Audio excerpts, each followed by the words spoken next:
The Memoirs illustrating the history of Jacobinism from Augustin Barruel, with an introduction by Stanley A. Jackie.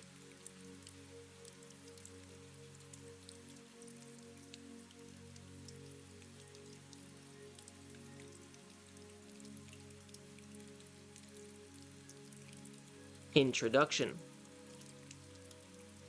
Today, the word Jacobinism is largely a linguistic relic of which most learn only from textbooks on modern history, but it is heyday. Jacobinism meant a violent stream of history that carried the French Revolution within 4 short years to its reign of terror. During those years down went the monarchy, the aristocracy, and in all appearance the church as well. With an uncompromising brute force, Jacobinism demolished all that had set the tone of public life in France for the previous 1,000 or so years. What happened obeyed the logic that radicalism can only feed on more radicalism, but both logic and radicalism are abstraction, whereas history or the interaction of many concrete individuals is not.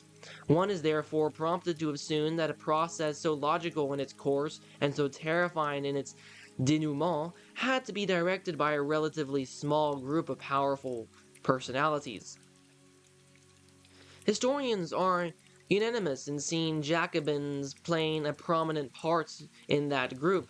Jacobins stood for radicalism from the moment the process subsequently known as the French Revolution formally started with a splendid religious procession in Versailles on May 4th, 1789.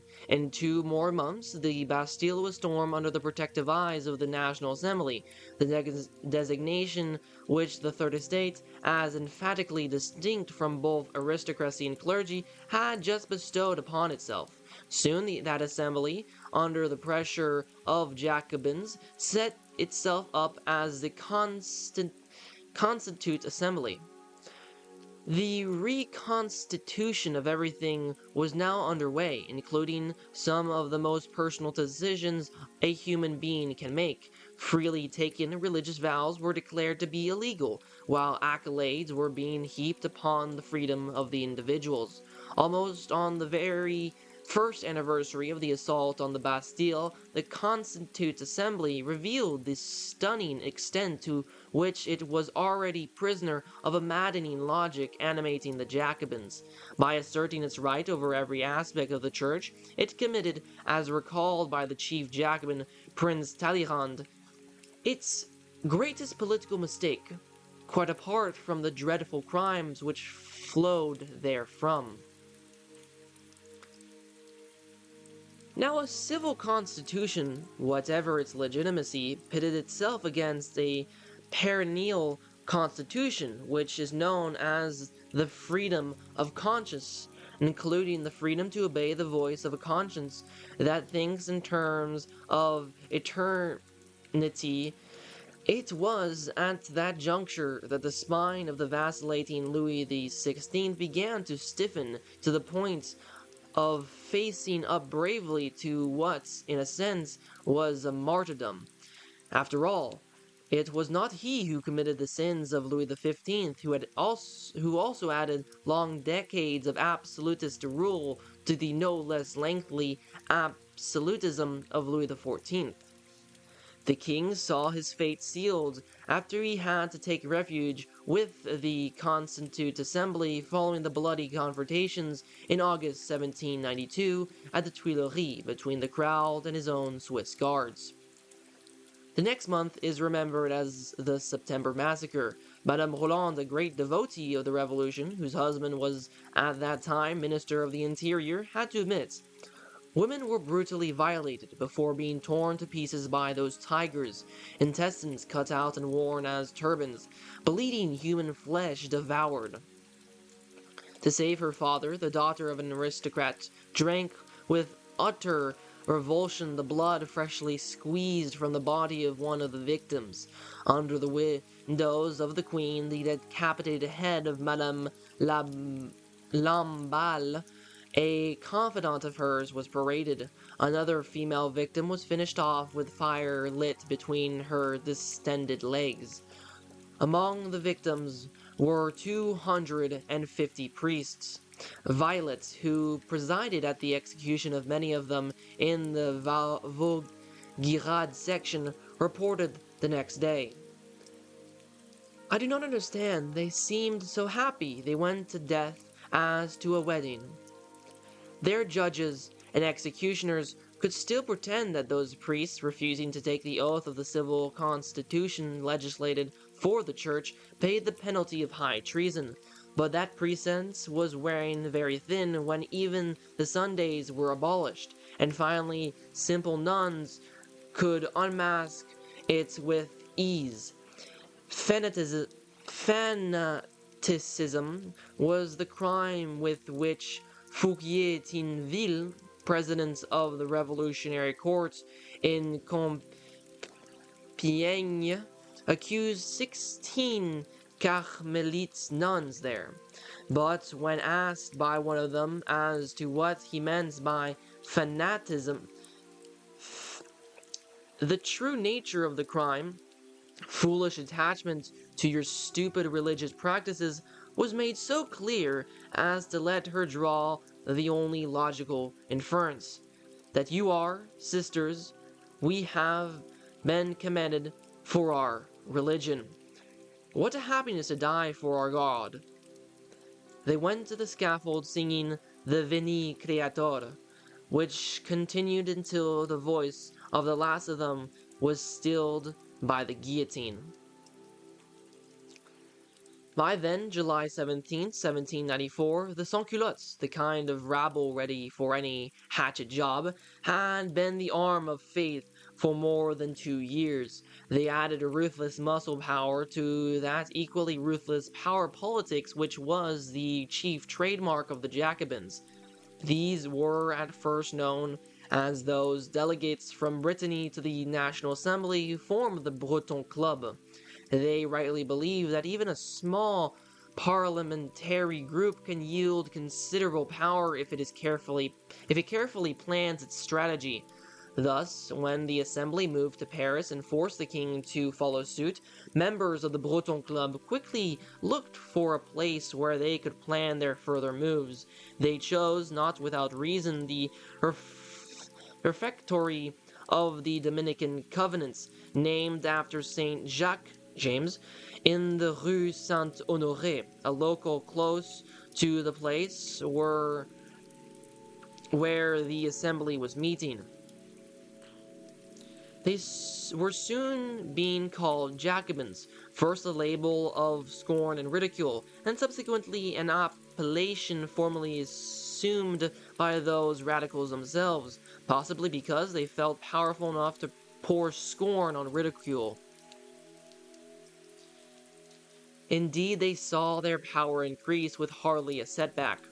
Finally, they disposed of the Girondists, their chief rivals in the corridors of power, who were only a shade less radical. The Jacobins increasingly relied on the sans-culottes, who in turn provided the naked ruthlessness which an ideological radicalism cannot dispense with if it is to keep its momentum. Paris and France were now in the grip of the terror, brought about by the Jacobins, who themselves were to be devoured by it.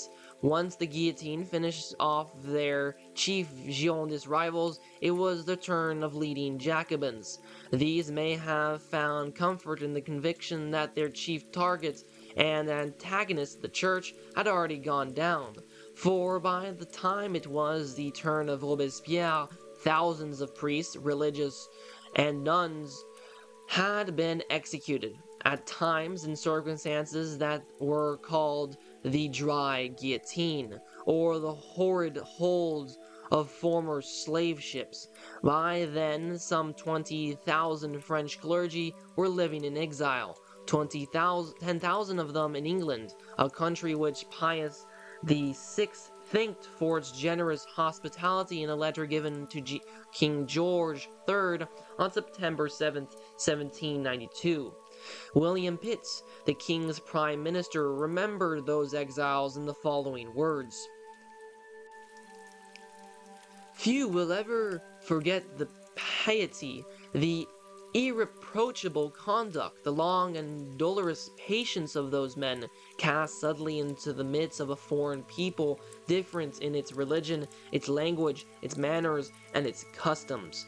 They won the respect and goodwill of all by a life of unvarying godliness and decency." Among the ones praised by Pitt, very prominent was the Abbé Augustin Barruel, the author of this book. His fame has preceded him. By the time he arrived in England, after having made his escape from France at practically the last minute, in the last summer of 1792, just before the September Massacre, born in 1741 in Villeneuve-de-Berg, near Viviers, in the mountains of Vivrailles, region of the Ardèche. In a recently ennobled family, he entered at the age of 15 the Society of Jesus. Following his novitiate, he taught the humanities in the Jesuit college in Toulouse, but by the time he was ready to take his perpetual vows, Louis XV had signed the edict that banished the Jesuits from France. Barruel decided to continue his Jesuit training in Poland, but on his way he was retained in Prague by a Jesuit provincial of Bohemia. He resumed his theological studies, was ordained priest, and after some teaching assignments in Bohemia and Moravia, he became attached to the faculty of the Teresianum in Vienna.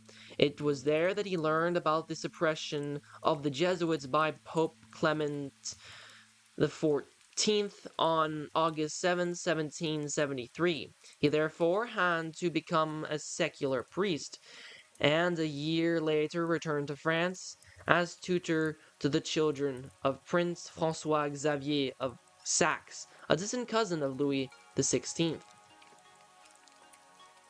In 1777, Barruel became the alumner of the Princess Conti in Paris, a position that left him with leisure and means to devote himself entirely to studies and writing.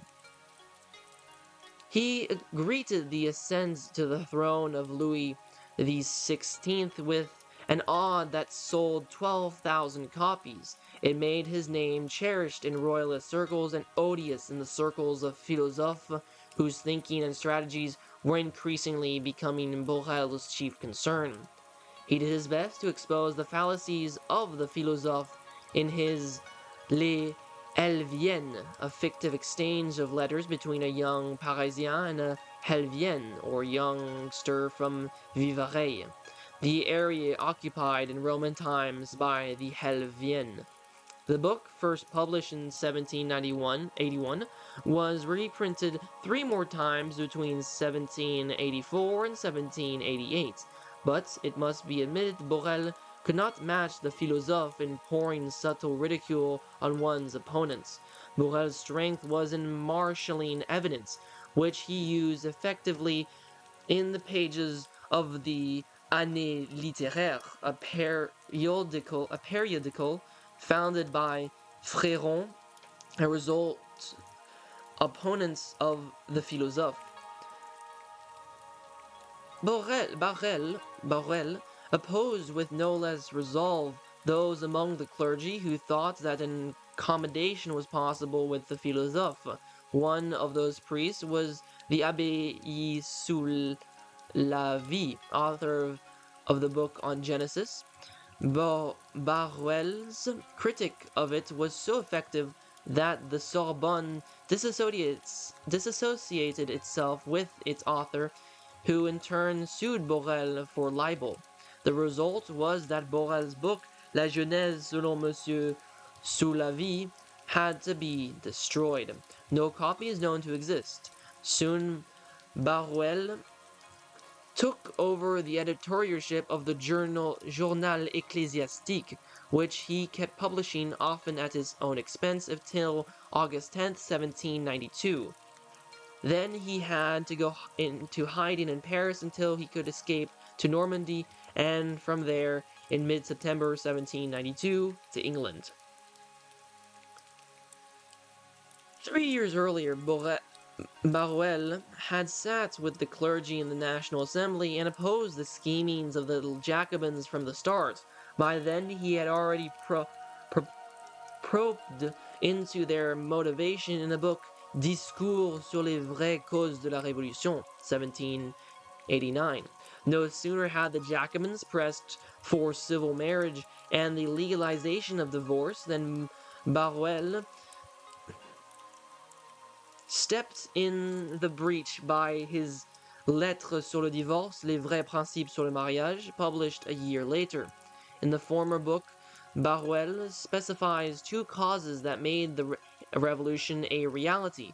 One cause is supernatural, or divine providence that punishes France for having acted as the breeding place of an ideology destructive of Christian society. The other cause is natural, the conspiracy of the philosophes to destroy church and state. His analysis of the conspiracy was to appear eventually on the grand scale in the book here reprinted. In 1791, the year that saw the new constitution enacted and subsequently signed by Louis XVI, though with great reluctance and much delay, Barruel took up his anti-revolutionary cudgels against with a book, Question nationale sur l'autorité et sur les droits du peuple dans le gouvernement. His chief annoyance was the civil reconstitution of the church in France. He saw clearly that the new status accorded to French bishops and priests could not be reconciled with the idea that the church in France was but a part of a church that had its authority from above and therefore was not subject to civil authorities in matters relating to its divine mission. Less satisfactory was Barruel's relying squarely behind the divine rights of the monarchy, the teaching of Thomas Aquinas and of Bellarmine, that the people were the ultimate source on earth of political authority and power, was not something that Barruel would fully appreciate. However, he would have found an excuse in the difference between an abstract proposition and a concrete reality. With the Jacobins in ever wider control of political power, a free and dispassionate consultation of the people had to appear nothing short of a pipe dream. The extent to which the Jacobins weren't controlled by mid-1793 is best attested by the fact that the combined membership of Jacobin clubs was by then close to 500,000. Those clubs were in the chief driving force behind the bizarre religious rites, of which the one performed in honor of the goddess of reason at Notre Dame in Paris became the most remembered, partly because of the debauchery connected with it. Along with this, the Jacobin clubs did not tire of imposing the study of the chief works of the philosophes, full of invectives against the Christian religion. When Robespierre's deistic theology became the law of the land, notices of this were duly affixated on the doors of each of every church. All this well reflected the fact that the radicalism of the Jacobins was fueled by a religion of their own, a religion radically different from Christian religion. The latter was anchored in the conviction that supernatural reality, as manifested in biblical revelation, and especially in Jesus Christ, was the supreme reality. The religion professed by the Jacobins stood for exactly the opposite. That is, the very denial of a supernatural taken in the that specific sense. Any other form of supernaturalism or cavorting in pseudo-religious rites was not only tolerated but eagerly cultivated in Jacobin circles, clearly a cult. In this case, the Christian cult could not be replaced except by another cult. And the Jacobins' cult, insofar as it had rituals, was distinctly Freemasonic. There were there will be nothing surprising in this for anyone aware of the large influx of Freemasons into Jacobin clubs from the moment the Jacobins appeared to be riding the crest of the political wave, following the creation of the Grand Orient in 1772. French Masonry kept flexing its muscles under the grand mastership of the Duc d'Orléans, a cousin of Louis XVI. Within 17 years, the number of Masonic lodges associated with the Grand Orient grew from 23 to 65 in Paris, and from 71 to about 600 in the country. Freemasonic religion and its ceremonies posed no problem for Voltaire when he was inducted with great fanfare into the lodge in 1776. 2 years later, the rank anti-Christian character of Voltaire's funeral shocked even some leading Masons, such as the Marquis de Condorcet. Some Catholics, who should have known better, were practically slow in coming to their senses. In 1782, Joseph de Maistre, the future stalwart of the ultramontanism, still hoped that the international collaboration of the lodges would achieve the unity of all Christian denominations. The Cistercians of Saint Bernard's Clairvaux formed a lodge of their own. Had not some of the Dominicans of their convent in Rue Saint-Honoré been dutiful members of the lodge, the Jacobins would not have turned to themselves for accommodations. It was then that Freemasonry began to dominate Jacobin clubs. In fact, Freemasons were responsible for the funding of many Jacobin clubs throughout France. Whatever the conspiratorial in this, it clearly evidenced by that birds of the same feather flock together, especially when mutual interests demanded. The Jacobins could only be pleased to see their ranks swollen by aristocrats and men of letters, who were the mainstay of the Grand Orient and its affiliates, as well as by the still independent lodges, of which the Lodge des Neuf Sœurs was the most prominent. The lodge, in turn, could but see a golden opportunity in correlating the political power of the Jacobins for the promotion of their grand objective. It is still expressed, cagily enough, in the motto Novus Ordo Saeclorum, that graces every and each $1 bill. The motto stands for the replacement of the order set by the Novum Testamentum by a new order, in which the New Testament was acceptable only in as much as its miracles, prophecies, and above all its central figure, Jesus Christ, were taken for a mere stepping stone toward the supreme form of religion, the religion of reason, as interpreted and celebrated in the lodges.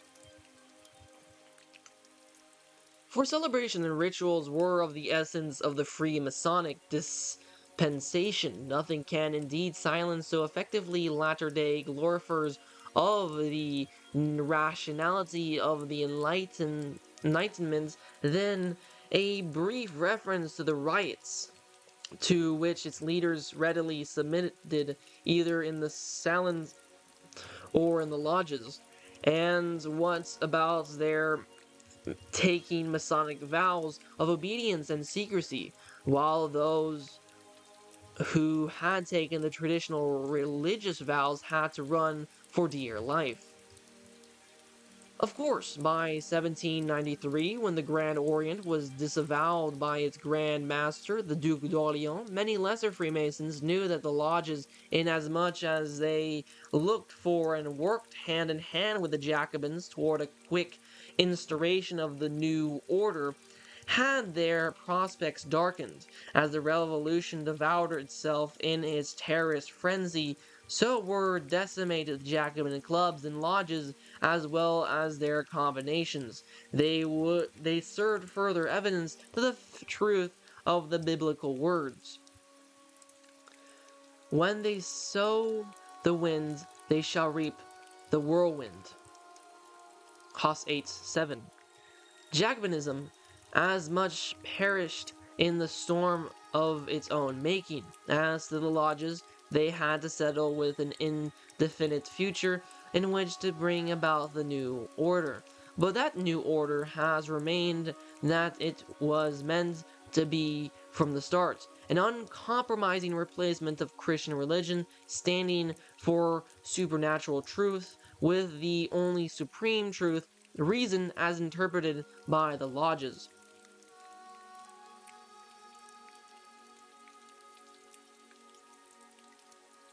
The thorough unity of this new start with its erstwhile beginnings was nowhere better summed up than in the Revolution and Freemasonry 1680 to 1800 by Bernard Fay, a Freemason himself.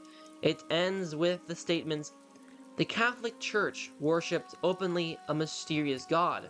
Freemasonry honored mysteriously a logical principle. The great architect was simply an idea, a tool of the human mind, which needed it for its scientific work and social peace. The Masonic God had no mystery, while the Masonic society was all mystery.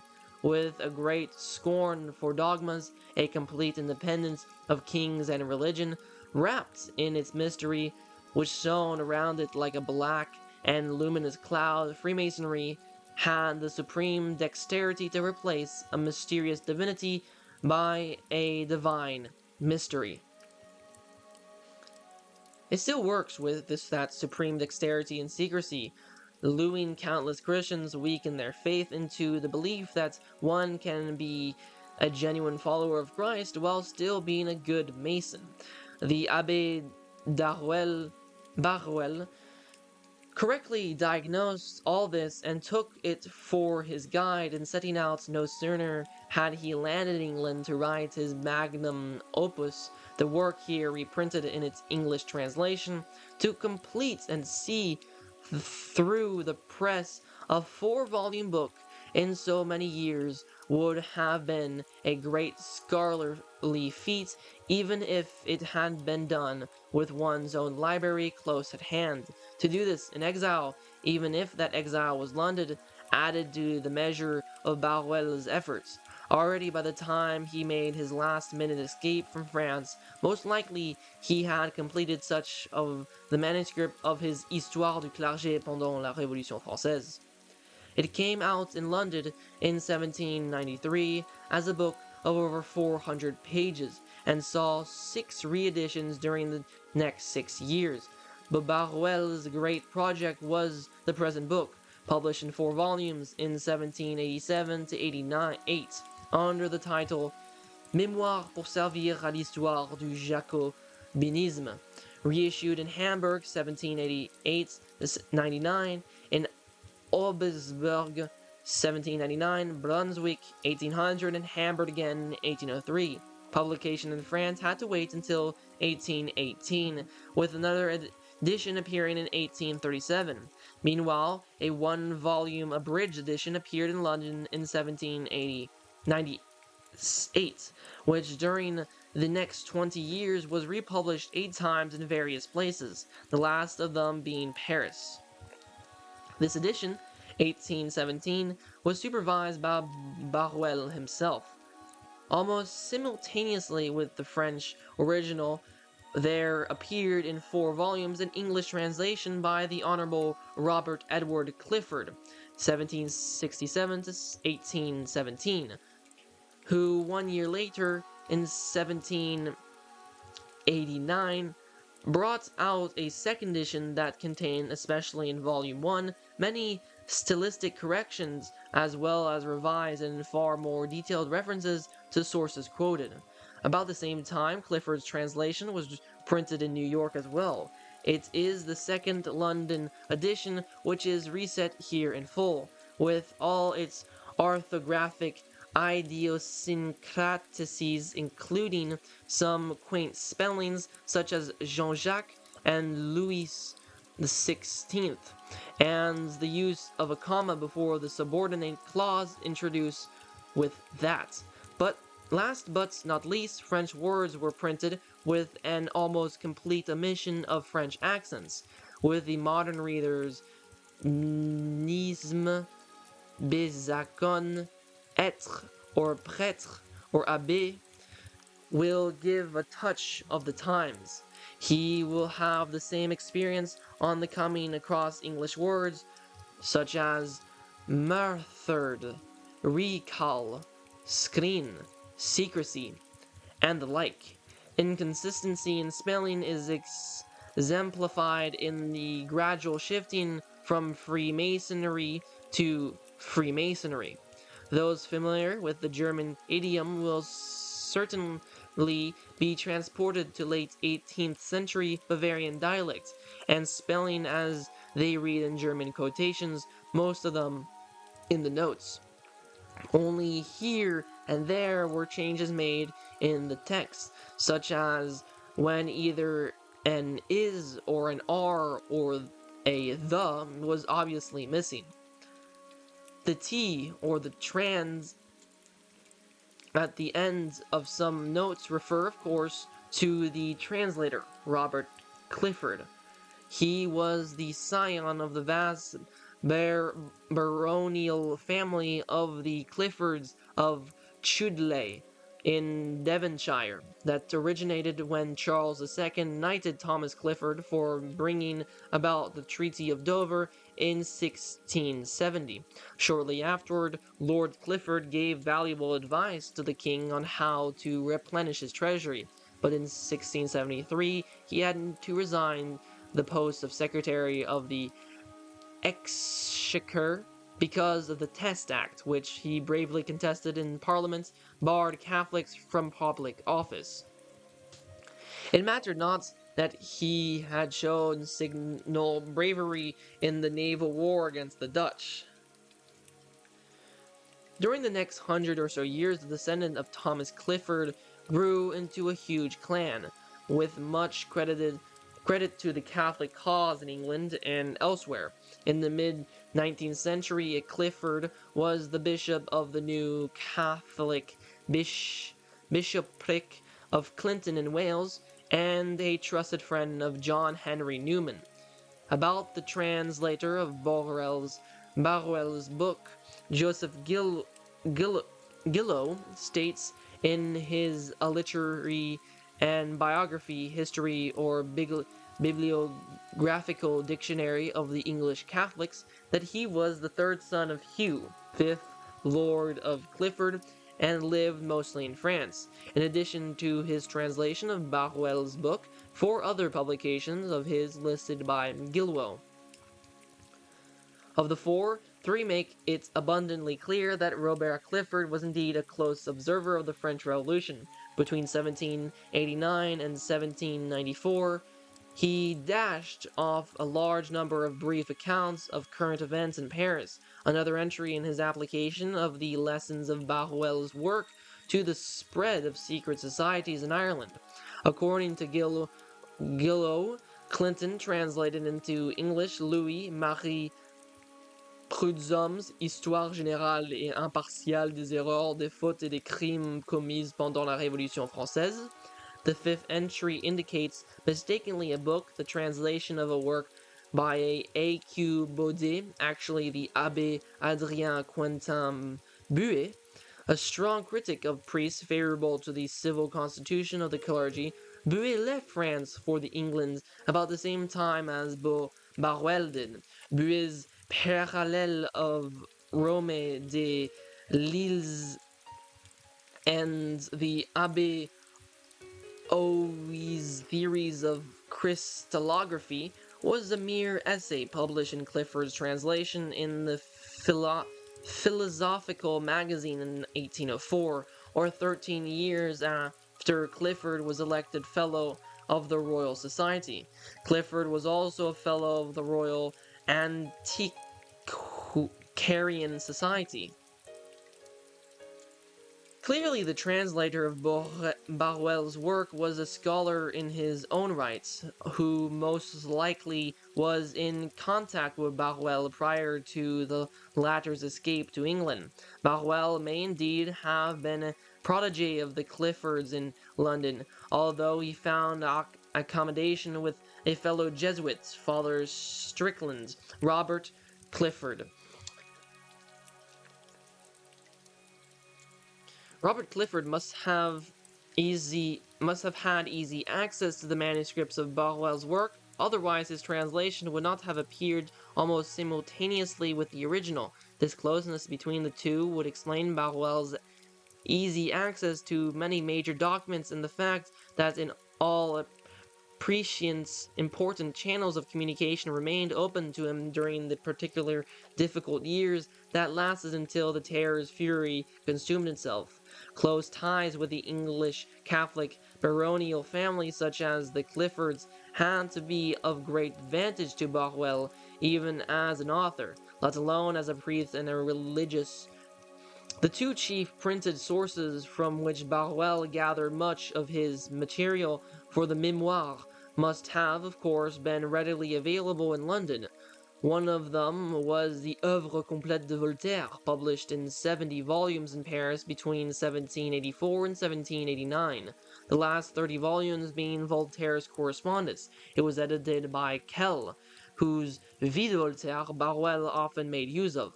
In addition, Barruel could have hardly written volume 3 and 4 of the Memoirs had not the Weimar police brought the scheming of Reshape, the head of the Illuminati called Illuminé, throughout the Memoirs into full daylight by quickly publishing his manuscripts after their confiscation on October 12, 1786.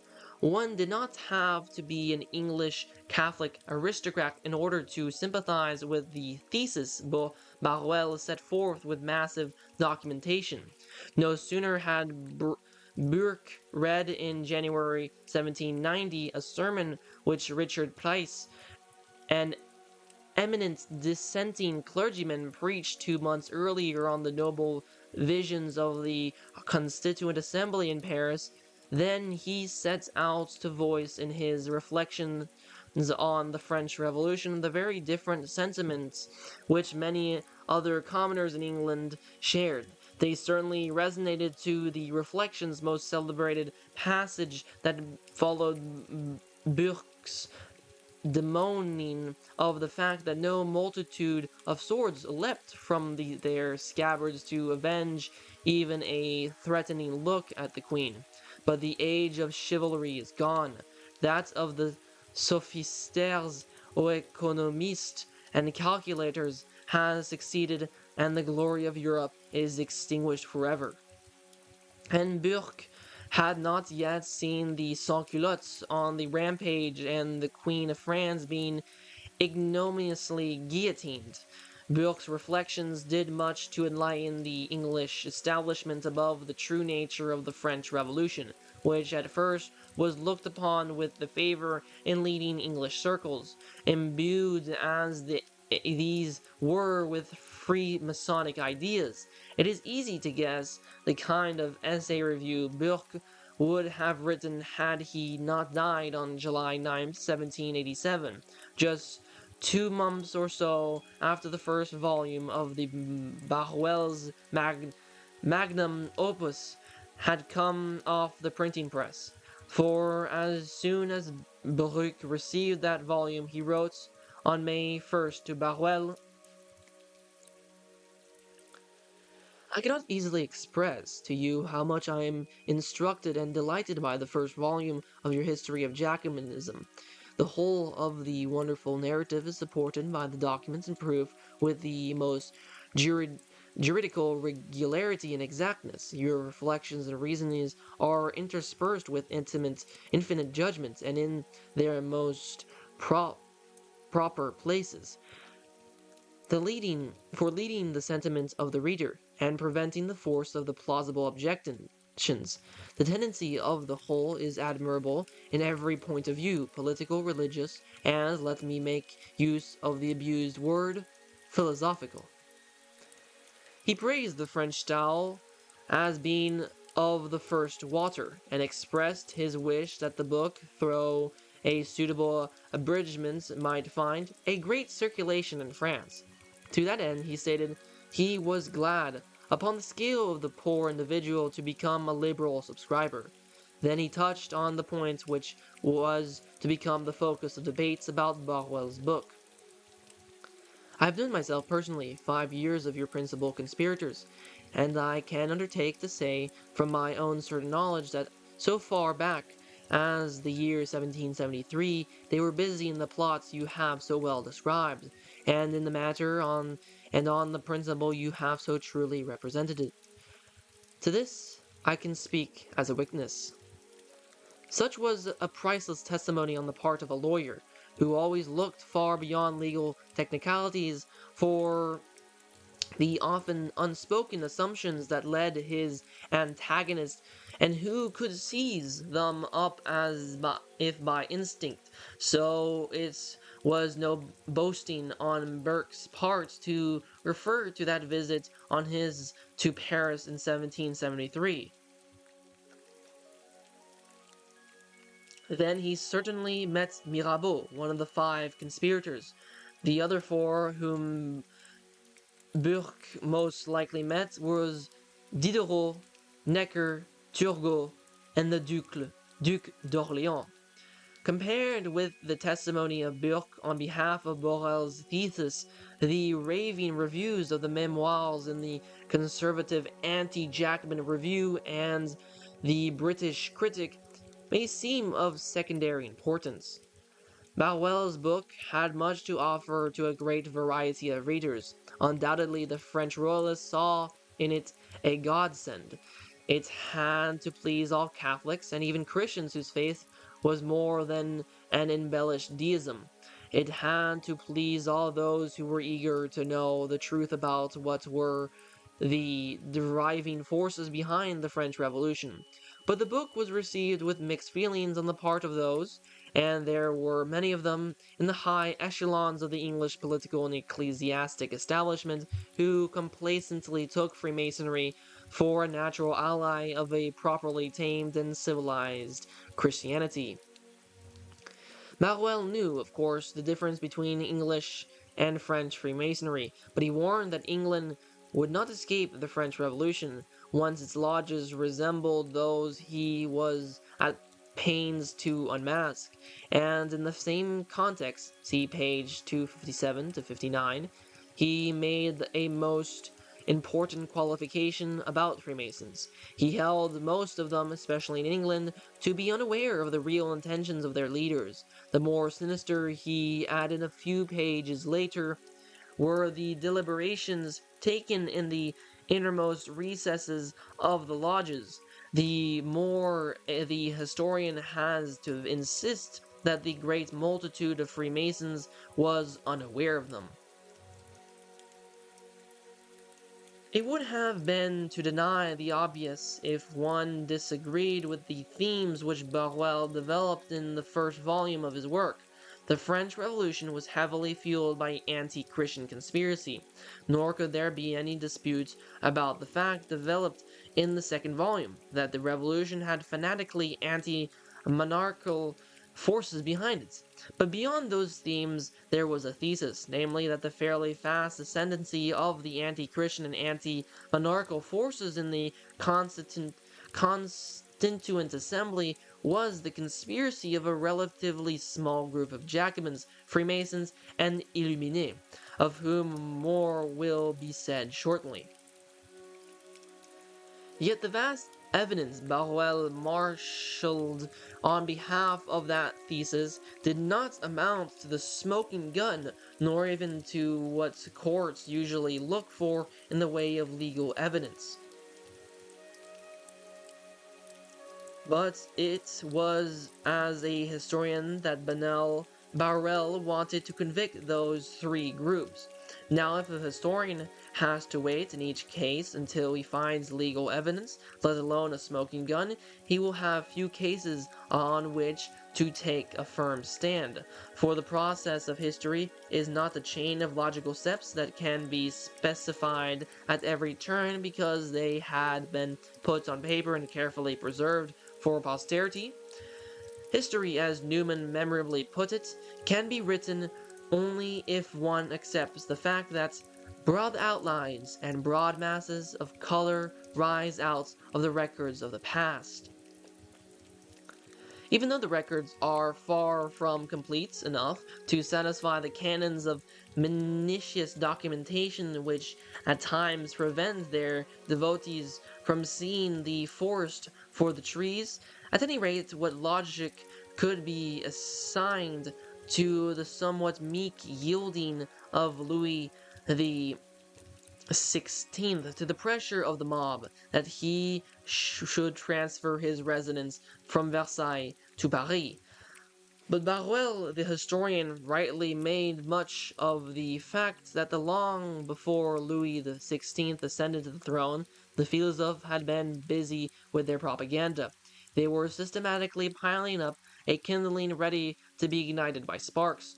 However unforeseen or unpredictable, no philosophe could foresee the disastrous harvest of 1788 that could but fuel an already seething discontent. It is not for the historian to ponder imponderable questions. Would there have been a revolution if Louis XVI had removed himself from Versailles as he was urged a month or two before? Some 30,000 women of Paris, clamoring for blood, had descended on him on October 4th, 1789, and could they have confronted the king en masse had they not found the gates of the palace unlocked? Would the king have had better presence of mind on that fateful afternoon had he not spent the morning in carefree hunting? Would the woman have clamored for bread in the first place had not an unusual long drought stopped many watermills working all over much of France?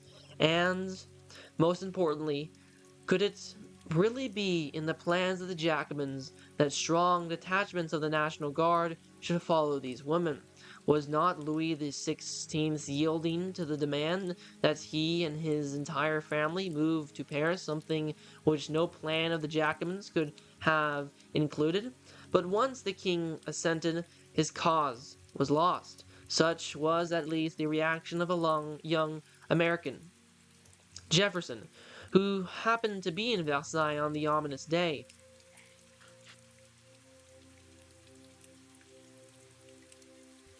When, finally, the king tried to escape from France with his family, only to be stopped at Varennes, he lost out on the desperate gamble.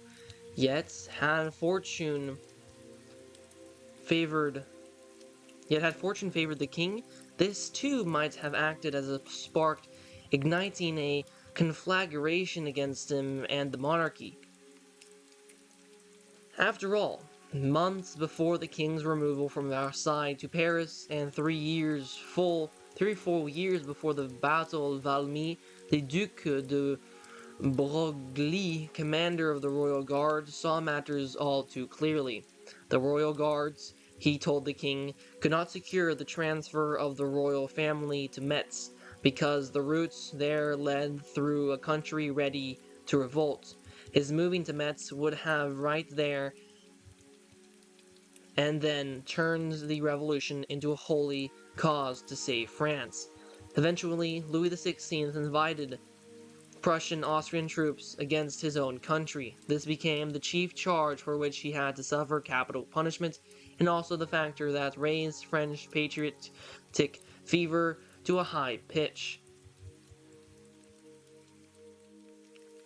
That fever was to have a fateful grip on France for almost 20 years, and just as the body comes out gravely weakened from a high and long fever, France too lost its earnest, wild strength as Europe's leading power.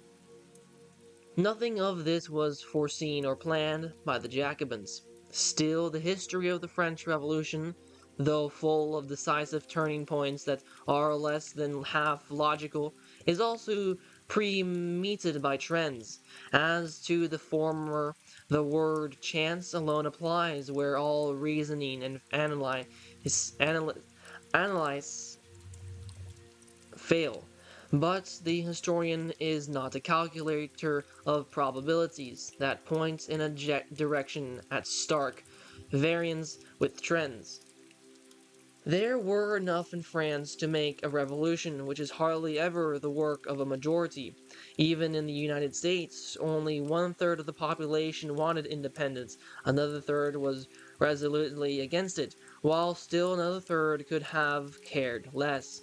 It is in vain to speculate whether by relying on Fenelon as against Bossuet, the court could have set in motion a gradual transition from an absolutist to a constitutional monarchy.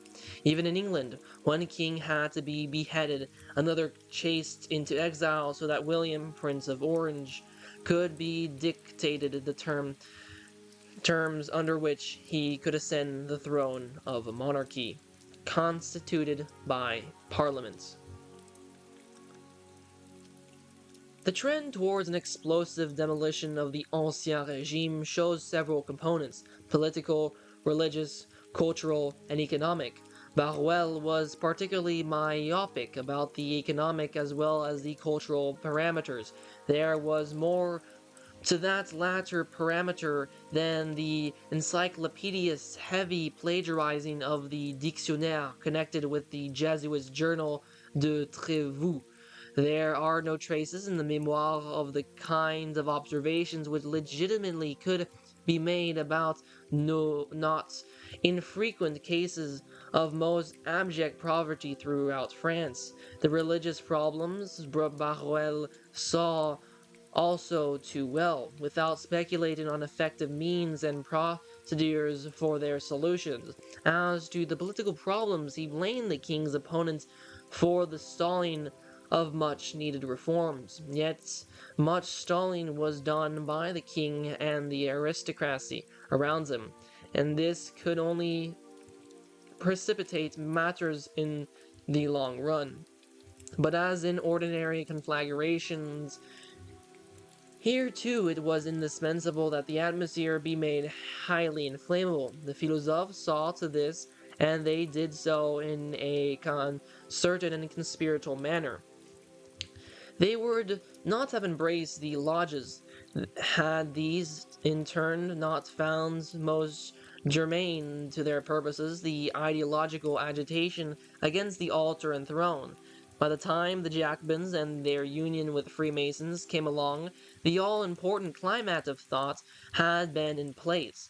There only by ignoring the role which the climate of thought plays in history can one argue with Barruel.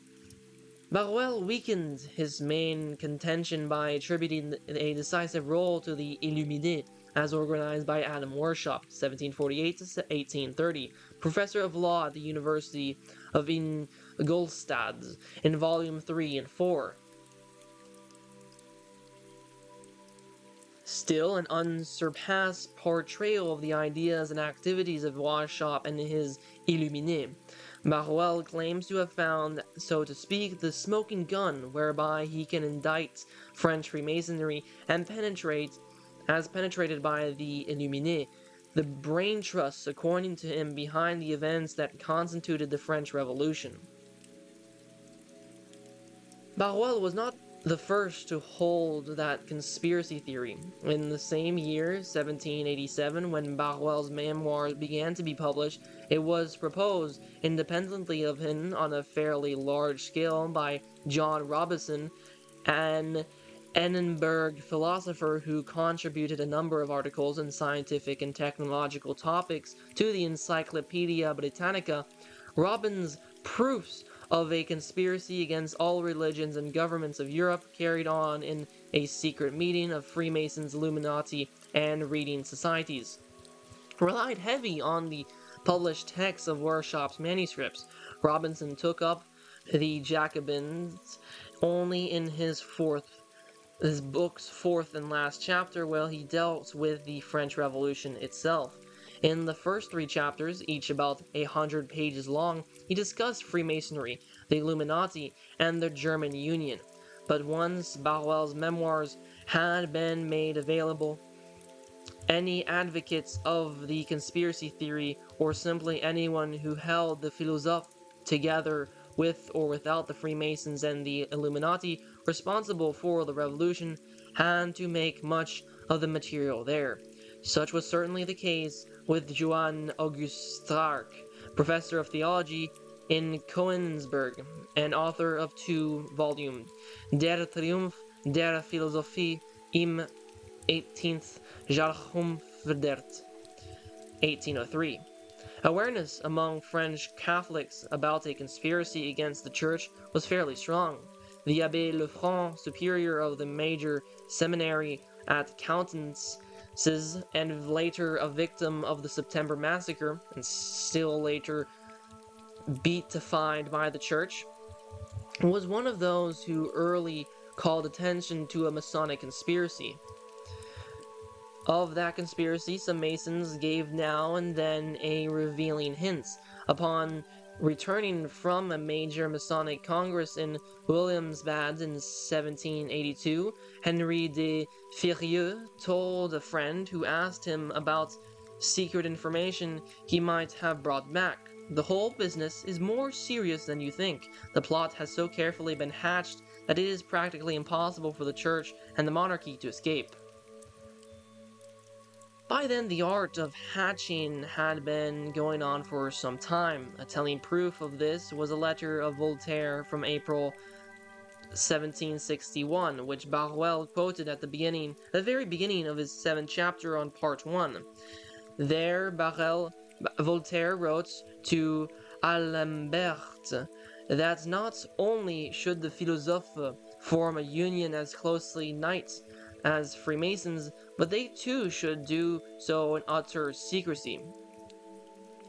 Freemasons did not have to protest publicly Barruel's thesis that they were strongly involved in that conspiracy. The work was done for them by Jean-Joseph Mounier, a moderate royalist deputy during the early days of the Constituent Assembly and in exile by the time of the Terror, who gladly took public office under the Consulate. Mounier's book de l'influence attribuée aux philosophes, aux francs-maçons et aux luminés sur la Révolution de France, published in Tübingen in 1801, was immediately brought out in English in London, translated from the manuscript itself. Clearly, it was judged advisable by some to do the job with all possible speed. The original French was republished along with a lengthy notice on Mounier in Paris in 1822, 20 years after his death. In English, the English translation was quickly reviewed in the British Critic, a review noteworthy because it focused, and rightly so, on Mounier's chief tactic. It was to insist that the word conspiracy denotes a meticulously planned cooperation to carry out a specific plan. Barruel, of course, could not document all details of that meticulous planning. He could not specify in the published writings of the philosophes and of the Masons traces of specific data as to how to proceed in the political arena at each and every step, but he could apply documents to their continually expressed intention of spreading ideas indispensable for fueling efforts that inevitably led to the overthrow of the altar and throne. Last but not least, he could document many of their moves to place their own people into position and influence and power. Concerning the fact of conspiracy, Mounier's refutation of it would nowadays support the arguments of some who claim that, for instance, the Rosenbergs proved to be Soviet spies only after evidence against them has become available from the former KGB archives. But there is an even more telling point that against Mounier's grand conclusion that the Freemasons had no influence whatsoever in the promotion of the French Revolution.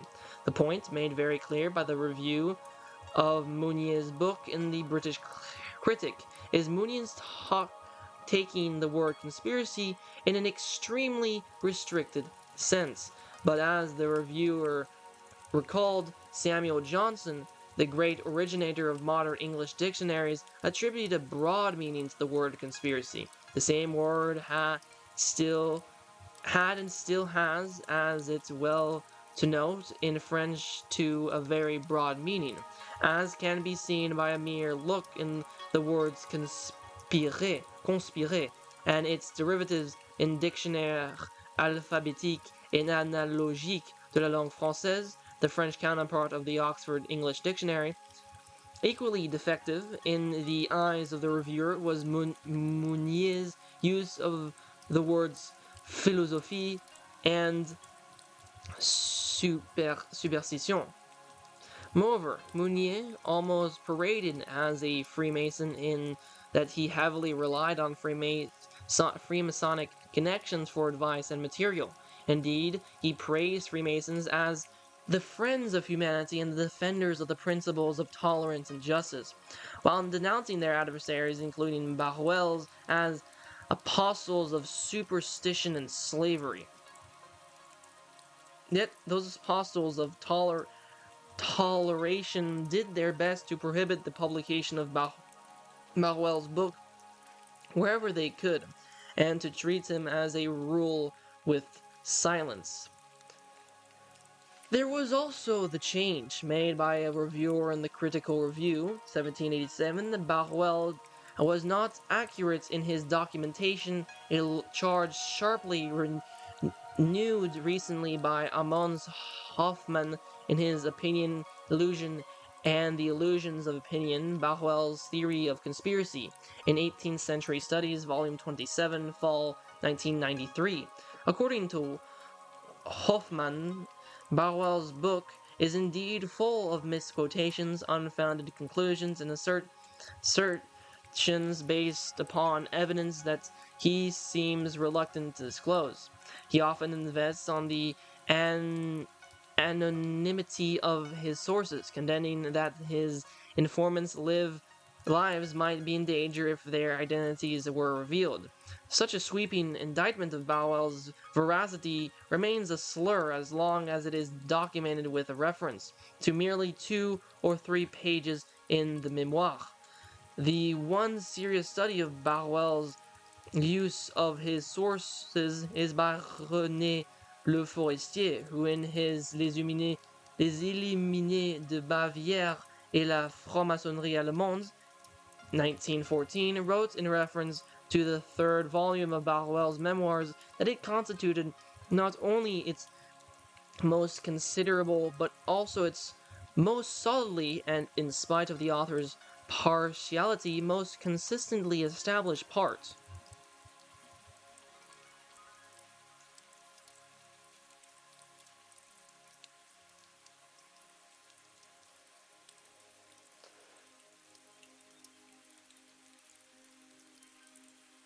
According to Le Forestier, Barruel read everything on the subject, and he praised Barruel's translations of the many passages he had quoted from the German as somewhat free but reliable. Most importantly, Barruel speaks even from his grave to those who appreciate a voice echoing principles much higher than the ones provided by sociology and political science, to say nothing of most cultural studies whose authors either simply abstract from cults or treat them of all as equally relevant or irrelevant. But Barruel did not for a moment try to conceal that he was a professed devotee of the cult called Roman Catholicism, and as such committed to a distinction between truth and error, right and wrong. It is to make a mockery of the Memoirs and of the historical method, to find, as Hoffman does, its sole redeeming value in Barruel's turning the word conspiracy into a major tool of political interpretation. According to Hoffman, Barruel's chief problem was to explain how the absurd doctrines of the philosophers could quickly become a majority opinion in Catholic monarchical France and dominate political discourse and action. But this was not a problem for Barruel, who, being the kind of priest and a theologian he was, had no illusion about the markedly unstable character of human nature. The problem exists for those who try to explain ontological and moral problems with references to sociological and political categories. Thus, we see Barruel coming in Hoffman's hands as prophetic articulator of the right versus left, the autonomy of modern political history, inasmuch as through his use of the word conspiracy has become a chief vehicle of power politics. The supreme accolade given by Hoffman to the Memoirs is its being an exceptionally powerful insight into the working of revolution, that is, of all major political upheavals. The idea of conspiracy, Barruel explained, Hoffman continues, was the means by which revolutionary regimes, as well as those who opposed them, divided the world into those who were for and those who were against the newly created power.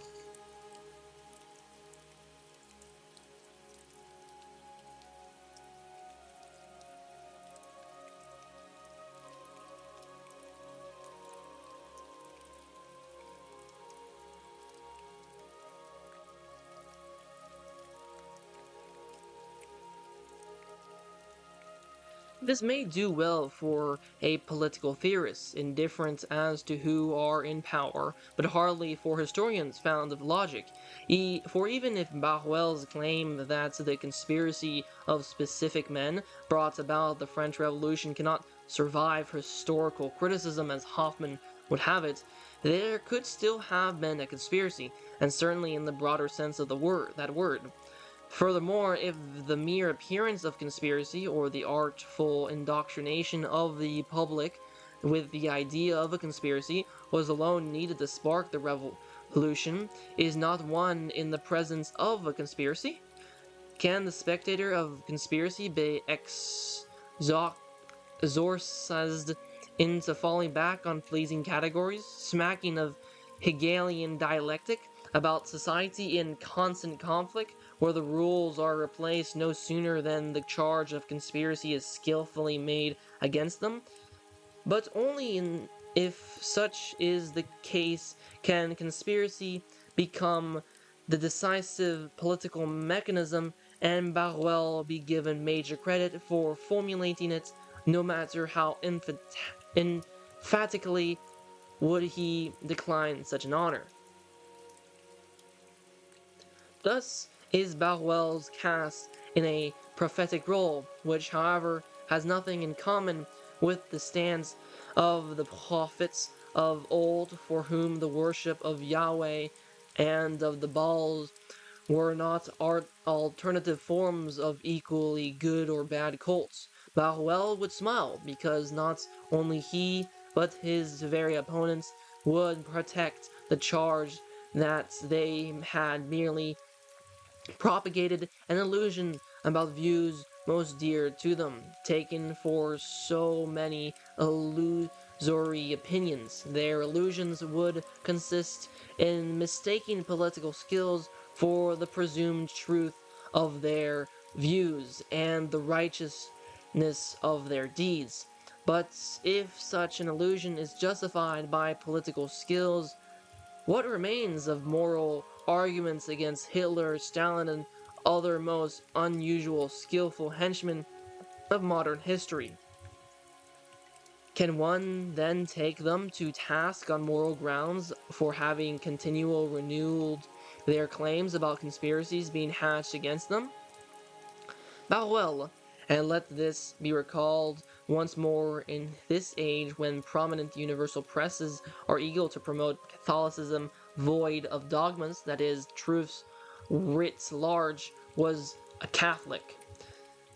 Therefore, only superficialities of the real Barruel remain accessible to those who hold that all is relative and that this is the only absolute truth. This is not to suggest that today Barruel would be palatable to all Catholics. Gone are the days when a Gilson could congratulate Harvard philosophers for being so liberal as to invite him, an unabashedly dogmatic thinker, to deliver the William James lectures. Nowadays, Gilson might find himself be barred from many Catholic universities, dominated as they are by the dogma that there are no clearly identifiable dogmas. In Barruel's own time, his bent on principles earned him deep resentments in even his own camp, a camp rippled by factions. By the closing years of the 18th century, French Catholics had been divided into four main groups. One known as the Petite Église, or clergy and faithful who rejected not only the civil constitution of the clergy, but also refused to promise fidelity to Napoleon. Another group was formed by those mainly under the unofficial leadership of Abbé Augustin, head of Saint Sulpice, prior to its dissolution by the Revolution, who held out for an accommodation with the new secularist state, without siding with the church sanctioned by it. The church was led by Talleyrand, the disgraceful bishop, diplomat, and later by the Abbé and Senator Grégoire. The Abbé, who had already made a name for himself by calling the monarchy a monster to be done away with, refused to acknowledge any rights of the Pope over the French Catholics. In fact, it is most doubtful that he had any faith in the papacy. The fourth group was, of course, that of émigré Catholics and clergy and laity. For those in the first and the fourth group, the church and monarchy were synonymous. Strangely, but very significantly, these four groups have been as one in one respect. They would all have been shocked in different ways had they heard in early 1789, when Barruel's memoirs had already been widely circulating, that Bishop of Imola, Barnaba Chiaramonti, the future Pius the Seventh, had just instructed his flock: the form of democratic government adopted by you is in no way repugnant to the gospel. Be good Christians and be good Democrats. Those around the Abbé Grégoire would have taken that instruction for a consummate ruse. Those in the Petite Église would have sensed in its blasphemy, while most of the émigrés would have seen it as scandalous. Those around the Abbé Emery would have spoken of it in utter impracticality. It is well to remember that a full 100 years later, many French Catholics found it very difficult to listen to Leo XIII as he urged them to participate fully in the political life of the Third Republic, even though it made a fetish of the revolution and its ideology. No wonder that the émigrés, to say nothing of the Petite Église, felt outraged when, some time after Napoleon made his surprising offer of December 28, 1799, Barruel urged the French clergy to listen to Pius VII, elected on March 14, 1800, who took a positive view of it. For instead of asking an oath of loyalty from Catholics to support the Constitution of 1787, Napoleon merely demanded a promise of fidelity. Unlike the oath of loyalty to the civil constitution of the clergy of 1791, The promise of fidelity to the Constitution of 1787 did not imply a break with the authority of Rome relating to the very structure of the Church and its discipline. Barruel, with many others, interpreted Napoleon's offer not so much as a clever ploy to exploit the Church eventually, but as an opportunity to restore the normal administration of sacraments that had already been greatly disrupted for 7 or so years. Barruel published in London in 1800 two pamphlets on the subject. The result was that many fellow Catholics in France and abroad denounced him as a Jacobin, a heretic, and one those celebrations of the Mass was not to be attended by the faithful. Barruel was vindicated when, after a year and a half following long negotiations with Napoleon, Rome approved of the offer. Part of the deal was that Rome should ask for the resignation of all French bishops, a demand previously unheard of in the history of the Church. Rome did so on August 15, 1801, after having signed the famed Concordat with Napoleon, which remained law until 1905. While 45 bishops submitted their resignation, 36 refused, among them 14 bishops living in London. The cousins were further incensed when later that year Pope Pius VII replaced the 156 French bishoprics with the 16 dioceses.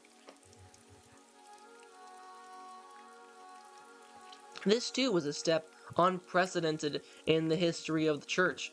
From the human viewpoint, Rome's actions could but appear a huge gamble, an almost reckless trust in its power. After all, only a decade or so earlier, Rome merely confirmed the candidates which the most Christian king of France presented to this or that vacant see. In fact, 2 full years later, 38 French bishops still sent most respectful remonstrations to Rome. It was at that point that Barruel's greatness as a Jesuit appeared in its best light. Barruel, in his Memoirs, had implied that more than once that altar and throne were inseparable. He was not a Democrat by a long shot. Humanly speaking, it made little sense that Barruel should rely behind the Pope's policy, which could seem to be equivalent to fusing altar and revolution, minus terror. Nowhere in the Memoirs did Barruel take the revolution for an evolutionary step for something better. It is a howler to say, as Barruel's modern French biographer does, that he would today welcome Talleyrand de Chardin's perspectives on evolution. Never a dreamer, Barruel was a hard-nosed augur, always keen on facts and data, and never ready to turn inside-out weak reasoning. He showed himself a consummate debater as he dashed off a refutation, reprinted at the time of this edition, of a British critic of the first edition of the English translation of his memoirs, who tried to exculpate the Freemasons and other targets of Barruel. However, Barruel would have come around to the repeated observations made by Angelo Rocailli as nuncio to France, and later to Pope John the 23rd, that there was much good represented by various spokesmen of the Enlightenment. He would have come to agree that there were solid grounds for portraying in a truly sympathetic manner, as E. Kennedy did in his Cultural History of the French Revolution, the positive sides of those turbulent years. Barruel's conversion of mind would have had its principal motivation in his exemplary docility, as befitting a Jesuit, to the voice of the Pope. Barruel would have relied on the docility to cope with the special reaffirmation by Vatican II on the freedom of consciousness. He would have also quickly noticed that with the emphasis the Church had greatly secured her own freedom of action in an increasingly pluralistic world. For Barruel's vision of the unity of altar and throne did not include a most dubious support of it. Gallicanism, which penetrated French Catholicism everywhere. He argued as an unabashed ultramontane in his long treatise du Pape et de ses droits religieux à l'occasion du Concordat. There he sets forth theological reasons that relieved in him the genuine Jesuit who strengthens with a special vow the loyalty which every Catholic priest or layperson owes to the Pope as Peter's successor. This distinctly ultra-monotone thinking made Barruel unacceptable to Napoleon's regime following his return to France in 1802.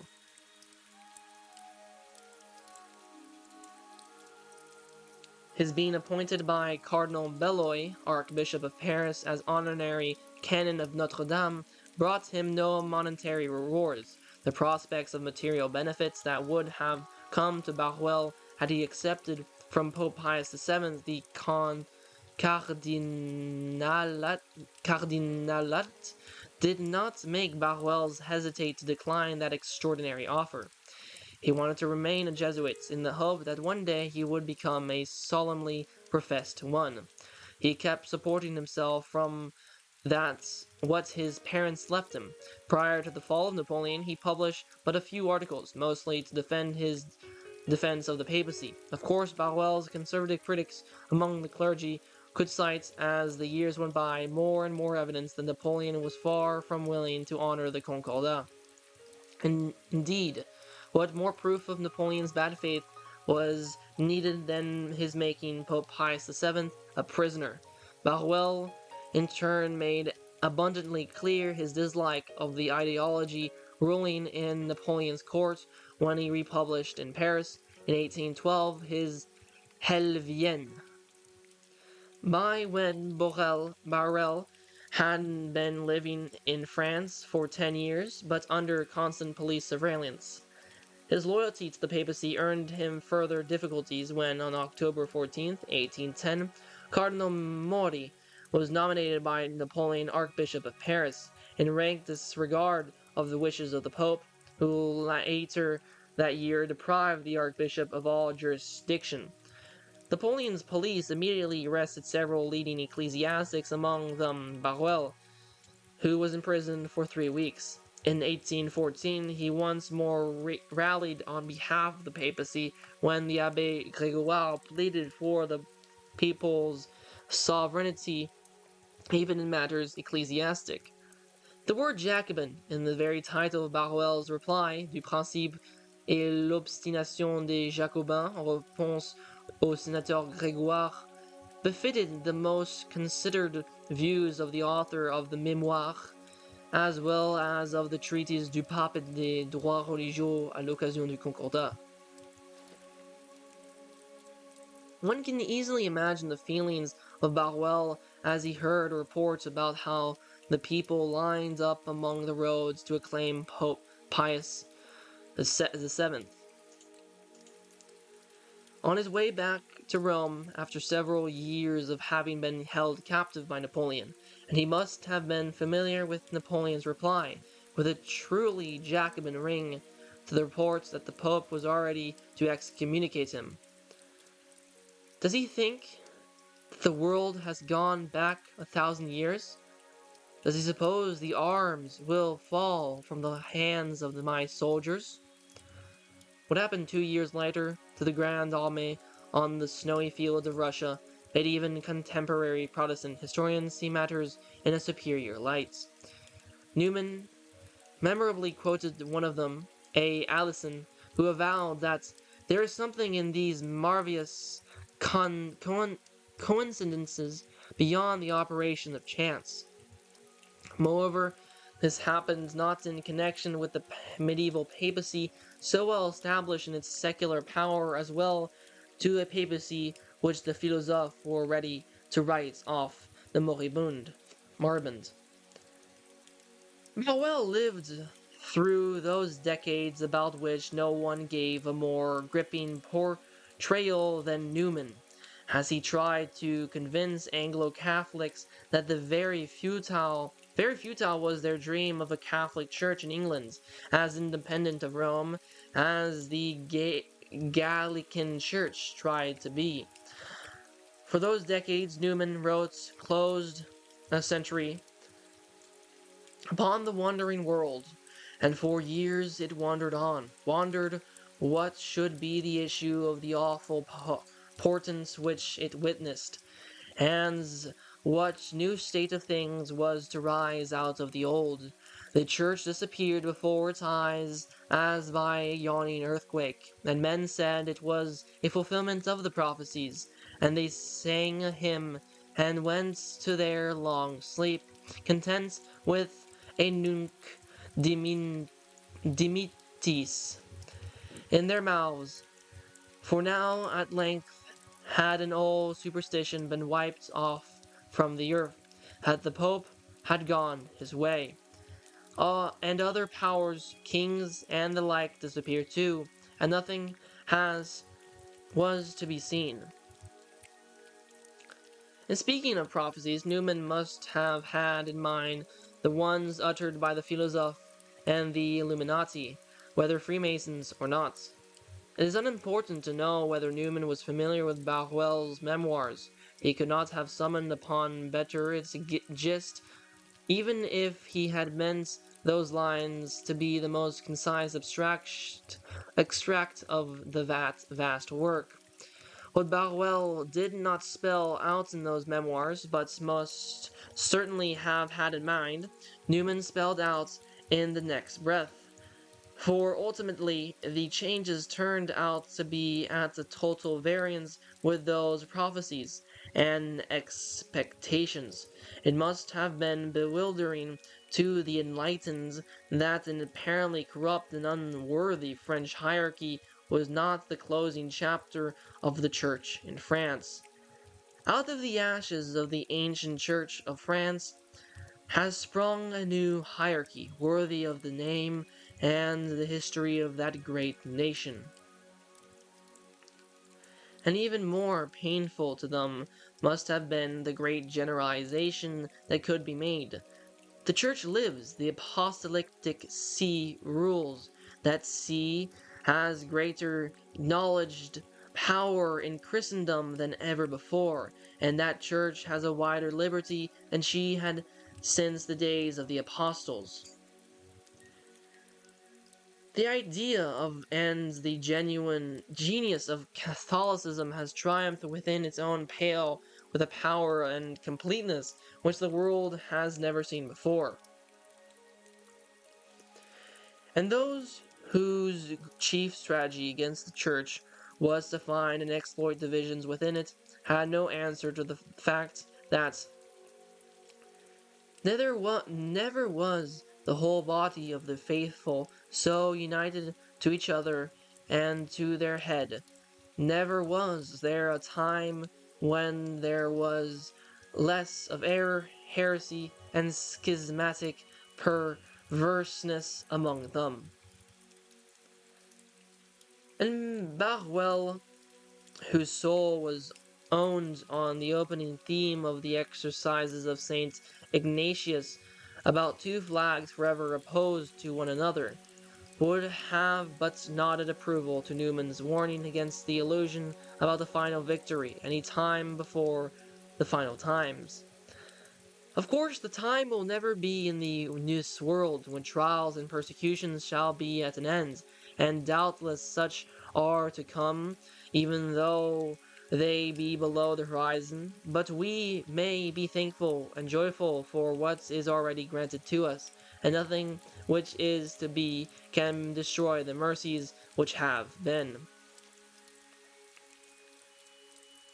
If there was a mercy for which Barruel was most grateful, it was the restoration of the Society of Jesus and his official readmission into it on October 18th, 1815.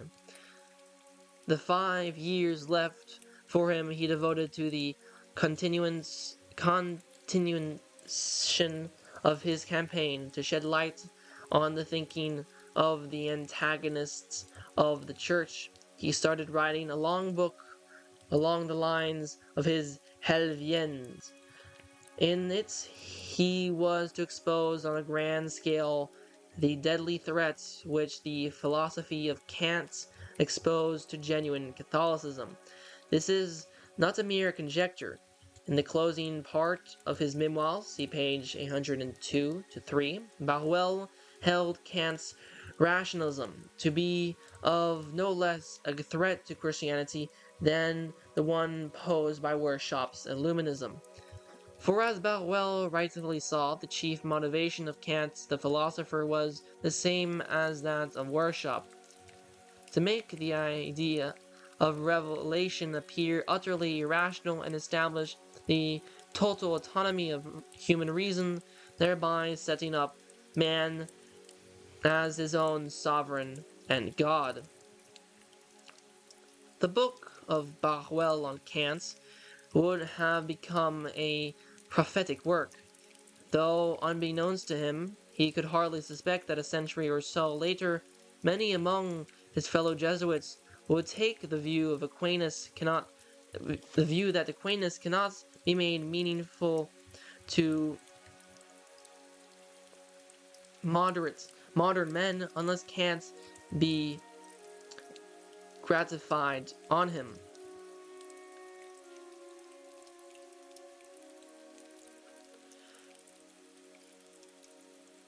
Were Barruel alive today, he would perhaps write a huge memoir illustrating the history of Aquicantism. He certainly would not be taken in by a Brutu or a Blondel, nor even by such confrères of his as Maréchal Koch or Rachne. He would rather lament the fate of those among his confrères for whom an appreciative reading of Kant proved indeed very fatal, spiritually, that is. It is not known why Barruel, just a few days before his death, called for a big batch of manuscripts, the text of his critic of Kant, and asked it to be burned. But judging by the unabashed sorrow and indignation he felt over priests, including some Jesuits who had fallen in France to the deceptive words of the philosophe, and in Germany to Kant's sophisms, it is reasonable to assume that his manuscript would have contained a chapter of great importance. It would have related to the fallacies with which Kant attacks the proofs of the existence of God, and to the readiness with which those victims justified their apostasies by claiming that those fallacies were sound reasonings. In doing so, Barruel would have given the lie also to one of Peguy's memorable morphisms. Kantianism has clean hands, but it has no hands. In fact, the hands of Kantianism are metaphorically covered with blood. Many among the illustrious figures of the 19th century philosophical and literary culture justified their apostasies from Christianity and church with a reference to the author of the Critique of Pure Reason. In recent decades, cavorting with Kant took no less numerous victims among Catholic theologians and philosophers, who should have known better. Anyone familiar with the contents of Barruel's memoirs will know that what to think of such dismissals of him, as, for instance, the one offered in L'Histoire des idées dans l'immigration française by Fernand Baldensberg, first published in 1924. Actually, Baldensberg undermines his own credibility by quoting with obvious approval the reply. The mysterious rites bred on by Freemasonry in France had no other effect than to mislead a few dupes. of Montmorin to the warning issued by Cardinal de Bernis, still the ambassador of Louis XVI at the Holy See in early 1790. In fact, Baldensperger seems to think that there was no secret societies at all. He also overlooks the fact that the Maistre thoroughly retracted his earnest while benevolent appraisals of Freemasonry. Baldensperger's anti-burial tactic is best summed up in his own words, because they give, in a nutshell, the pattern followed by almost all critics of Barruel. It is more devious than the tactic of damning with faint praise. It is venomous rhetoric, taking cover under the pretense of utter superiority with respect to the knowledge of facts. Barruel's memoirs are the erection into the doctrinal system of the hypothesis about a secularist and concerted effort to subvert all authority in the world. A few clear ideas, clearly connected, a documentation that inspires confidence, an extreme skill to throw the lights of the blinding explanation on known but disjointed facts. Such are the merits that establish the author as an authority throughout Europe. Those who could be swayed by such a dismissal of the documentation which Barruel provided over almost 2,000 pages in his original did not, of course, deplore the fact that Baldensperger failed to consider even one of the many facts marshaled by Barruel. When Baldensperger failed in respect to Barruel, related not so much to ideology as to a method within which ideas are practically reified. In fact, the failure of Augustin Cochin, who certainly shared Barruel's ideology of monarchist Catholicism, is to be sought in the same direction. An unjustly overlooked historian of the French Revolution, Cochin, who in 1916 died at the age of 39, a hero's death on the battlefields of the Marne, may, however, have found in Barruel's thesis the very key to his perspective within which the continuity between the Ancien Regime and the post-revolution France loomed large.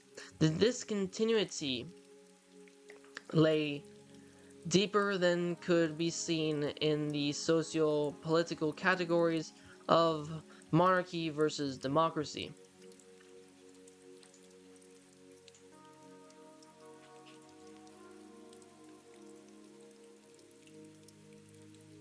The deepest layer touches on the difference whether one believes in the supernatural as given in Christ or rejects it. This contract is factual insofar as it was powerfully acted out during the decades investigated by Barruel, and therefore is a legitimate, and indeed obligatory, topic for the historian. There was therefore much more at issue than the rise of democracy on which François Furet has set so great a store. Thus, even though Barruel largely ignored that point, a point emphasized by Furet in his slighting of Barruel, the latter's thesis remains as closely connected with facts as ever. In fact, when today, 2 centuries after the rise of democracy through the French Revolution, democracy all too often degenerates into monarchy pragmatist politics. Very visible are the naturalist shortcomings of Locke's theory of the state as having for its principal function the safeguarding of private property. Churchill's facious statement that democracy is the best of all bad forms of government can have a meaning within Barruel's very supernatural perspective, but hardly within the idealization of the natural, so dear to theorists like Furet, to say nothing of those of far lesser stature. Had Barruel offered but rhetorical conjectures, the 4 volumes of his memoirs would not have reserved the effort and expense of being translated into German, Italian, Russian, and Spanish, nor in this case would the Memoirs have been re-edited in 1973 in the series Les Maîtres de la Contre-Révolution, with all the corrections that Barruel himself provided in 1818, just 2 years before his death on October 20th, 1820. Yet the very strength of massive documentation provided by Barruel is weakened by the charge made in the introduction to that re-edition that Barruel failed in one basic respect, namely, for not having spelled out that ultimately Satan himself was behind the French Revolution. Being the kind of exemplary religious and priest he was, Barruel must have felt strongly about Satan's role, but, and this is acknowledged in that introduction, whenever the facts and his interpretation of them would have almost forced him to make more than a brief reference to Satan, he invariably pulled back. Clearly, such as the duty of the historian Barruel wanted to be, time and again he reminded his readers that it was as a historian, not as a theologian, that he was addressing himself to them. Of course, he would not be the kind of historian who denies to himself strong opinions and convictions, either because he has none or because, and this is more typically the case, he is afraid of revealing them to be at variance with those approved within the ever more secularized climate of opinion. Thus, to recall only one instance from the closing chapter of the part dealing with the anti-Christian conspiracy, he counted it to be the historian's duty to tear off the mask of hypocrisy, which has misled such numbers of adepts who, miserably seeking to soar above the vulgar, have only sunk into pity, gazing after the pretended philosophy. Today, he would assign the same task to the contemporary observer of the sophisticated skullduggery, in which deconstructionism passes for a constructive enterprise. In fact, for the only such enterprise that can be justified. In all this, Barruel would see a strictly legitimate exercise of the craft of the historian. If he failed as a historian, he did so much as he paid scant attention to the vastness of social and economic ills in the 18th century France. Nor did he see much of a changing world within which the absolute and divine rights of kings, together with the church's deep evolvements in the political and economic structure, was gradually turning into an anachronism. Actually, it was far worse. Often it amounted to a crime crying to high heaven. When Marie Antoinette said, "If the people have no bread, let them eat cake," she would claim only as a weak excuse of her upbringing sheltered from the cruel realities of poor people's lives, and the aristocratic background gave no more than the flimsiest excuse to that bishop who claimed not to have known that it was the feast of Corpus Christi as he rode, with the hunting party, into a procession, leaving some dead in his wake. It was, of course, another matter whether a reshaping of France among the model set by England as a constitutional monarchy would have remedied those ills. For let it not be forgotten that Burke, for instance, did not raise his voice about that child labor which already cast its horrid pallor over the lush English landscape, nor is it known that Freemasonry has ever been in the forefront of the struggle for social justice. Ever since the regular, hard-working Masons had been sidelined in free Masonic clubs in England, Freemasonry dutifully served the interests of its members, intent more on protecting their own wealth than anything else. To the supporters of such a policy, the words of Christ about treasures that both that moth and rust cannot corrupt, had to be a supreme anathema. The historian, which Barruel wanted to be, has the right to focus on a particular issue, though never too narrowly when the issue is broad and indeed. The issue he wanted to shed light on was the ideology and dialectic of the Enlightenment, as held by those whom he refers to time and again as having formed a triple conspiracy. In the end, he seems to give most importance to the sophisters of impiety, or the philosophes, and for very good reasons. The French Revolution quickly displayed itself as a profoundly anti-Christian movement, yet Barruel would still consider it to be part of the historian's craft or method to keep the historical and the strictly supernatural in separate compartments. By respecting that separation, Barruel secured enduring respect to the facts that he marshaled at great pains and left intact the materials for the primary argument that must be used against all those who take cover in secrecy. The argument is that secrecy has no place in an open society. The late Karl Popper, who gave so much currency to that Berzonian phase, was at least clear, though hardly in a profuse way, as to what he meant by it. In advocating a so-called Democritian ethic, he certainly rejected openness to the supernatural.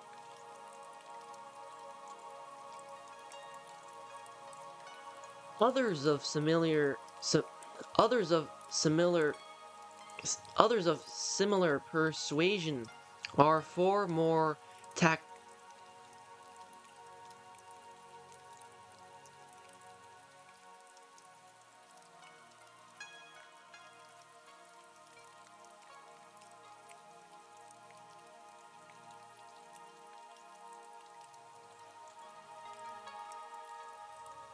Others of similar persuasion are far more taciturn, and this is especially true of Freemasons.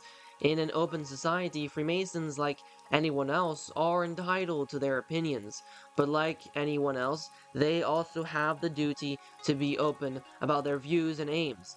It is only on occasion that prominent Freemasons publicize their true intentions. It takes no small effort to find the original Freemasonic documents wherein one can read, for instance, the declaration which Senator Delpech made in Paris in 1902 in the context of a Masonic banquet.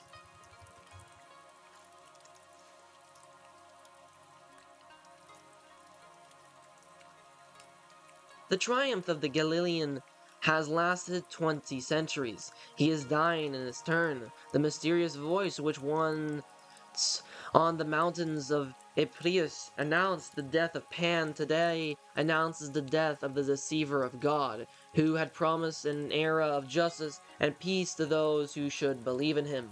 The illusion has lasted very long. The lying God in his turn disappears. He goes to rejoin in the dust of ages the other divinities of India, Egypt, Greece, and Rome, who saw so many deluded creatures throw themselves at the foot of their altars. Freemasons, we are pleased to state that we are not unconcerned with the ruin of false prophets. The Roman Church, founded in the Galilean myth, began to decline rapidly on the day when the Masonic Association was constituted. From the political point of view, Freemasons have often varied, but in all times Freemasonry has stood firm on this principle, on war on all superstitions, war on all fanaticism.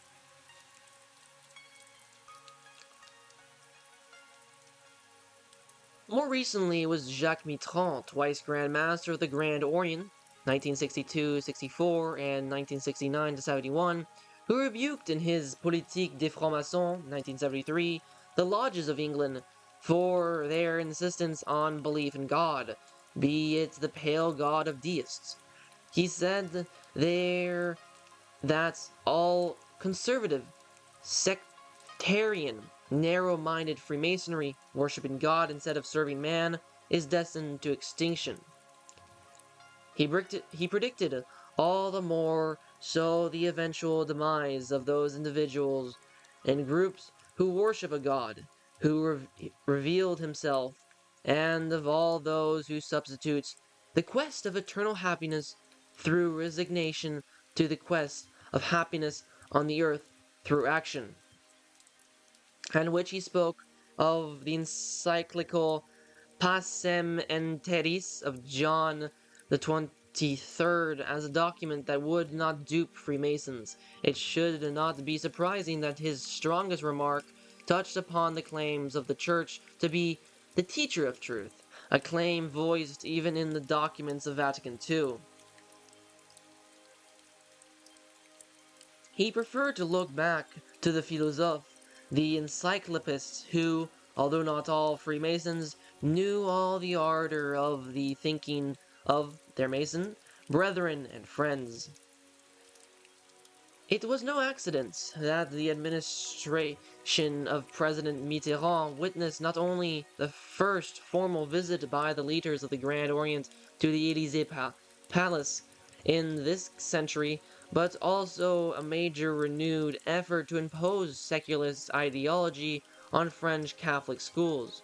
The resulting protest parade of 3 million French Catholics on the Champs-Élysées undoubtedly gave food for thought to the Grand Orient about the number of the Pope's divisions. Those divisions are ready to take a stand, and for a very plain reason. They remember that Christ, the Galilean, emphatically distinguished between his peace and the peace of world promises. In speaking in such manner of the world, he had a special world in mind, the world of having fallen captive to his only real antagonist, the evil one who occasioned the first fall. But since the redemption prompted by that fall was not an automatic cure-all, the world remained the theater of a mixture of good and evil, where the good did not represent all goodness, and the evil did not lack good qualities. Such is the only hue for drawing up a reasoned balance sheet about the French Revolution. Whether engineered or not by the Jacobins, it ushered in a modern world which, for all its strategies, has contributed much to keeping mankind on the threshold of hope. To quote a memorable phrase of John Paul II, this is so, because as John Paul II told 300,000 youth gathered in Loreto on September 6, 1995, the idea of man presented by the French Enlightenment can be made complete only within a Christian perspective. It would be utopian to think that the threshold in question would ever be crossed in the sense of bringing about a paradise on earth. If Christian likens even the kingdom of God to a field in which good seed and bad seed would forever grow side by side until the end of times, the prospects for the world at large can hardly be any better. Christ was therefore fully consistent when he warned his followers that they cannot be greater than their master, and therefore would be forever under pressure and even persecuted, fully aware that his chief antagonist was Satan, the great deceiver. He knew that there would be no end to deception, such as brandishing the words of superstition and fanaticism, and leaving them carefully undefined, that is, unexplained as to what was their real target. To leave things under cover is part and parcel of the art of conspiracy. Compared with Freemasonic secretiveness, whatever there is of secretiveness in the Vatican should appear openness incarnate. The Vatican never hid the Christian creed, the Christian dogmas, the the uncompromising duties of the Christian morality. In that respect, too, the chasm is infinite between the church and the lodges. It is indeed a clever abuse of words to complain, as does the noted French Freemasonic author Alec Millard in his book Nos Frères Séparés les Francs-Maçons, 1961, about the refusal of the Vatican to consider Freemasons, like non-Catholic Christians, as so many separated brethren. Such an abuse of the expression separated brethren is a conspiracy with words, the very conspiracy of which Voltaire, Diderot, and D'Alembert, all Freemasons, turned into a high art. For ultimately, Barruel's chief and non-theological objection to the anti-Christian and anti-monarchical and anti-social conspiracy was that the fact that it was a conspiracy, that it took cover most systematically as long as it had to do so. It was another matter whether the conspirators had control over every event in the process. They planned, launched, and fueled as much as they could, though as secretly as this was possible or advisable. In these days, when a chief argument against the anti-Semitism is that relentless fomenting of hatred against Jews led to the Holocaust, it should not seem illogical at all to draw a parallel with some antecedents of a revolution issuing in the terror. Among those antecedents, nothing was so sustained, so vicious, and so cunning as the concerted effort to stir and spread anti-Christian and anti-monarchical sentiments. In that effort, Freemasons, as heavily represented in the Jacobin clubs, played a significant role. Indeed, Gaston Martin charged in his book La franc-maçonnerie française et la préparation de la Révolution, 1926, his late 18th century French brethren not so much with the formulation of the idea of that revolution, but with its very practice. What more is demanded to justify Barruel's thesis insofar as it bears on the lodges? Is it then meaningful to try, as did Fourier in his Interpreting the French Revolution, to exculpate the Freemasonry with a reference to the facts that not only the two brothers of Louis XVI, but the king too, were Freemasons? Such is a refutation that refutes itself, and only slightly less reprehensible than J.M. Roberts' dismissal in his Mythology of Secret Societies, 1972, of Barruel's Memoirs as being hardly more than a farrago of nonsense. But even those who grant, as Margaret Jacob does in her Living the Enlightenment, Freemasonry and Politics in 18th Century Europe, 1991, that Freemasonry was involved in making the French Revolution, though innocent of its terror, have to face up to Freemasonry's continued authoritarian paternalism in meritocratic ideologies. As a reviewer of Jacob's book observed, the charge implies that Freemasonry has even today a decisive control over grants and promotions, so that those ideologically opposed must feel as ones who need not apply. Today, Barruel would remind those to his right and to his left among the ideological spectrum that there is little use in disagreeing with Freemasonry unless it is first taken to task on the proverbial secretiveness. Freemasonry's determination to cover up in secrecy should be enough to justify the now almost 3-century-long position of the Church that one cannot be a Catholic and Freemason at the same time. After all, Christian religion, steeped in the supernatural, can for genuine Freemasons be but a stepping stone to their religion, which consists in a resolute step away from the supernatural to the level of mere natural. This was the very point of Leo XIII's famed encyclical Humanus Genus, 1884, on Freemasonry. And it was a Freemason who admitted in a letter to the Père Berthelot, a Jesuit, that one outsider alone has really understood Freemasonry, namely Leo XIII. His condemnation of Freemasonry is, of course, logical, necessary, and justified from the Catholic viewpoint. The sovereign pontiff went to the very root of Freemasonry. He found it harmful, wants it extirpated, and he has good reasons for it. If there are low-echelon Freemasons unaware of the radically anti-Christian aims of Freemasonry, they can only be pitied as so many victims of the secretive tactics that lure before its captures. It is difficult to suppose that some archbishops of Canterbury and York, and other dignitaries of the Church of England, have remained low-echelon Masons unaware that now even Anglo-Saxon Freemasonry is dedicated to the elimination of the supernatural.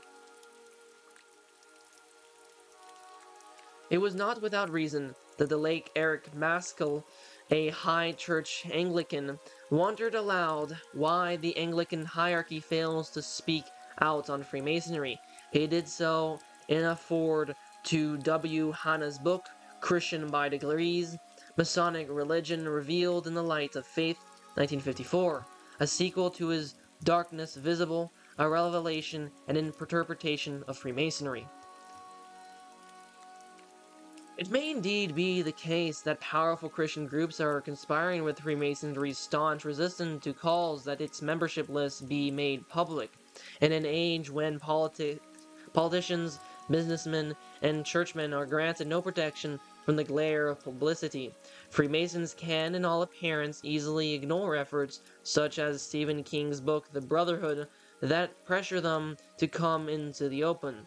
Why is it, for instance, that after a prominent headline stated the most of the Edinburgh Constabulary are Freemasons, the topic was duly dropped within a day or two? Would the press let this, and many other cases, be readily forgotten if some other group was so equally represented in this or that social and economic context, let alone in the context that bears on public justice in a pluralistic society? Should one assume that Freemasons can pull many strings, even if from behind the scenes? But is not this what is meant by secretiveness? And does this not smack of conspiracy? To be sure, in the civilized parts of the world, it no longer passes for civility to hanker after the heads of priests, bishops, and popes.